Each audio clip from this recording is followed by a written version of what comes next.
Does this look familiar to you? It does to me. Hello everybody, my name is Mario5514 and welcome back to another Splatoon talk video.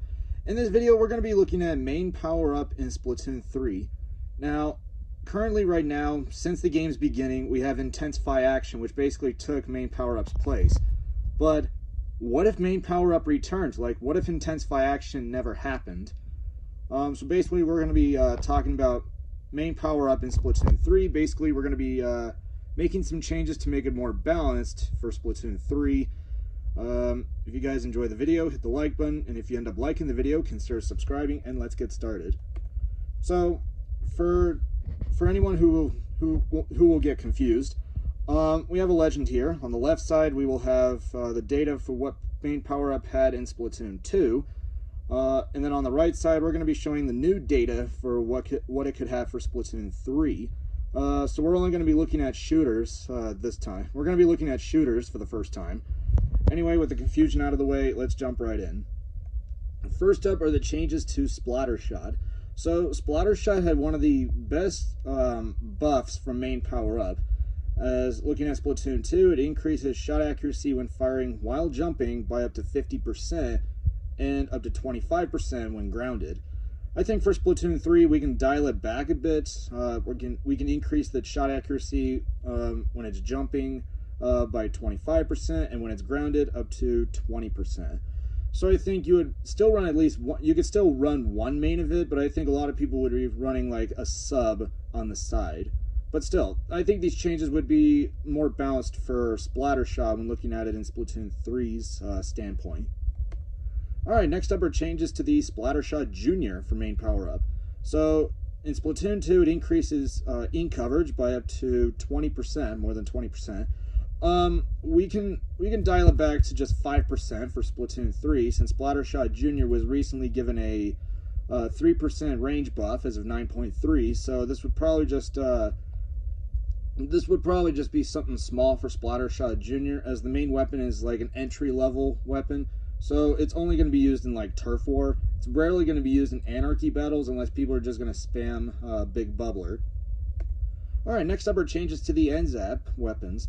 So in Splatoon 2, main power-up increased its ink coverage by almost 14% and increases accuracy while on the ground by up to 25%. So basically it's ground RNG, like basically when you're strafing.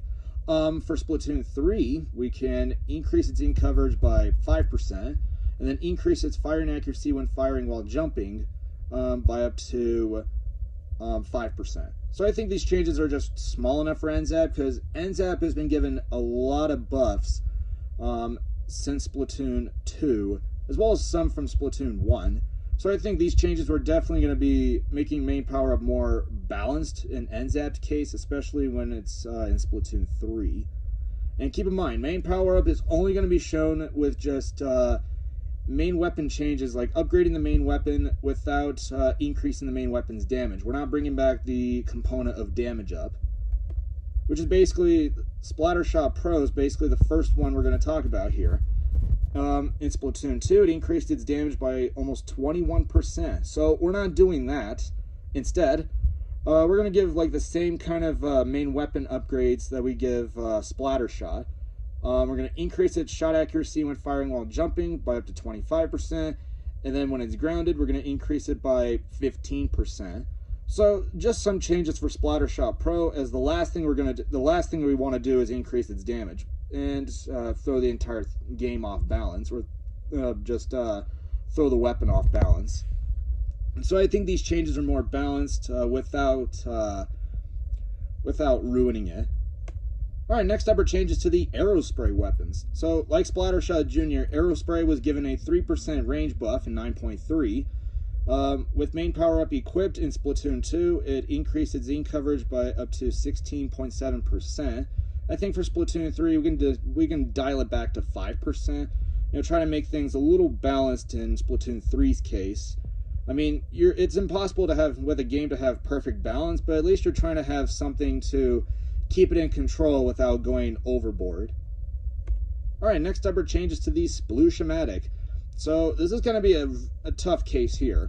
In Splatoon 2, it increases damage by up to 25%. So I think with Sploosh, you do have a bit of a trouble or a bit of a hassle because you are a short range weapon and you only work in close range. But still, we could just increase its in coverage by up to 5%. I mean, Sploosh did get a 3% range buff in 9.3, just like Splattershot Jr. and Aerospray. So I think this change would make Sploosh a little more usable, but at the same time, I just don't think the damage, I don't think the damage increase will be anything that no one wants. I don't think anyone would want a damage up change for Sploosh. Same for Splash. For Splashmatic in Splatoon 2, main power-up increased its damage by up to 25%, same with Sploosh. But unlike Sploosh, Splash has the perfect firing accuracy, and could basically just like compete with Splattershot in some cases, but Splattershot has slightly longer range than Splash. Not to mention Splashmatic's painting range was also slightly decreased by 10% back in 4.0.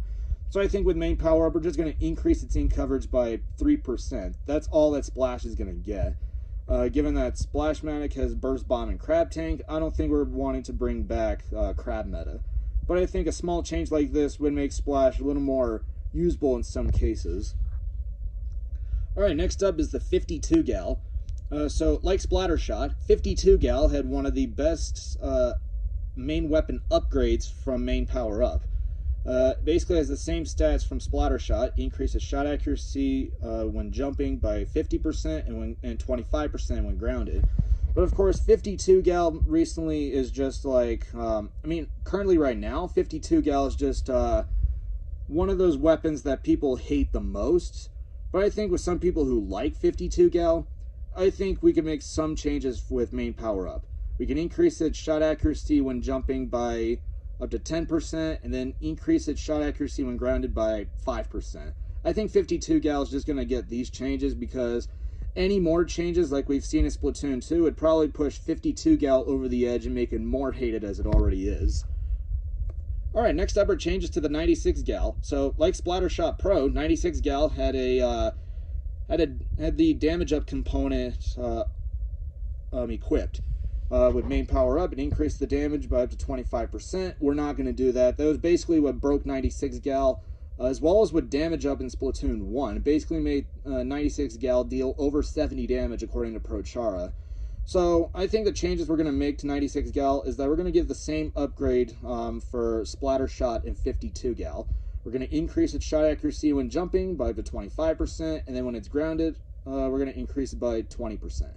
So 96 Gal is just going to get these changes. We're not going to increase the damage, like I've kept saying. Because I think main power-up can return to Splatoon 3, or even to Splatoon 4, if main power-up does not have the component of damage up. Alright, next up are changes to the Jet Squelcher. So this is a bit of a tricky case for me. In Splatoon 2, main power-up increased its bullet velocity and range by up to 8.5%. And then increases accuracy while on the ground by up to 30%. So I think Jet Squelcher does have long range. I mean, the accuracy would be nice, but Jet Squelcher is kind of in a rough spot right now. But I still think for Splatoon 3, it'd probably be a little more balanced in use cases here. So I think for Splatoon 3, with main power up on Jet Squelcher, we're going to increase its in coverage by up to 5%. So it's going to be like, it's going to paint more consistently than it did beforehand.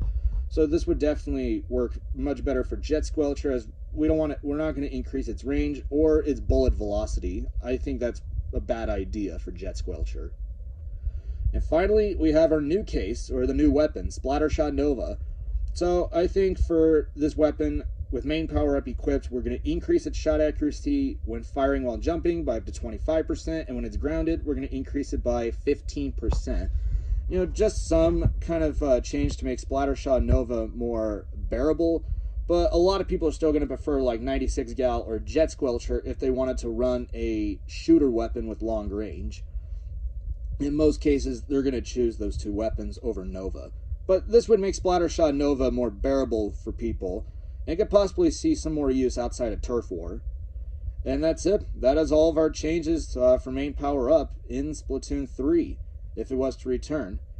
All of this data for Splatoon 2 was made possible by Inkopedia. I do not own any of that, so yeah, all credit goes to Inkopedia.